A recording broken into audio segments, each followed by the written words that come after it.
जब जब धर्म की हानि और अधर्म की वृद्धि होती है, तब तब मैं अवतार लेता हूं। तुम्हारे कर्म ही तुम्हारा भविष्य निर्धारित करेंगे। मनुष्य का सबसे बड़ा दुश्मन उसका स्वयं का अहंकार है। जीवन में सुख और दुख केवल एक दृष्टिकोण का परिणाम है। जो कर्म को अकर्म और अकर्म को कर्म मानता है, वही ज्ञानी है। अपने कर्मों के फल की चिंता मत करो, बस अपने कर्मों पर ध्यान केंद्रित करो। मनुष्य का सबसे बड़ा मित्र उसकी अपनी बुद्धि होती है। स्वधर्म में मृत्यु श्रेष्ठ है, पराय धर्म से मृत्यु भयानक है। जो स्वयं को बदल सकता है, वही संसार को बदल सकता है। सुख और दुख में समान दृष्टिकोण रखना ही सच्चा योग है। जो अपने कर्मों पर विश्वास करता है, वही सच्चा योगी है।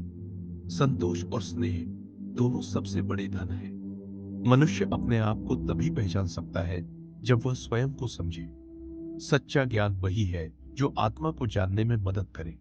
सपने देखो, उन्हें पूरा करो और सच्चाई से जियो। धर्म केवल कर्म से होता है। कर्म के बिना धर्म की कोई परिभाषा ही नहीं है। समय की गति के साथ बहो, परंतु अपनी आदतें हमेशा सही बनाए रखो। ज्ञानी वह है जो कर्म और सुख के संगम को समझता है। अहंकार से भ्रमित आत्मा सोचती है कि वही करता है। मौन सबसे अच्छा उत्तर है किसी ऐसे व्यक्ति के लिए जो आपके शब्दों को महत्व नहीं देता। जैसे एक चित्त वृत्ति दूसरे को जन्म देती है, वैसे ही मनुष्य का कर्म उसे नए जन्म की ओर ले जाता है। सत्य कभी नष्ट नहीं हो सकता। मेरे भी कई जन्म हो चुके हैं, तुम्हारे भी कई जन्म हो चुके हैं। ना तो मेरा अंतिम जन्म है और ना यह तुम्हारा अंतिम जन्म है। जो लोग दूसरों की सहायता करते हैं, ईश्वर उनकी सहायता करते हैं। जब यह संसार ही स्थायी नहीं है, तो इस संसार की कोई वस्तु कैसे स्थायी हो सकती है।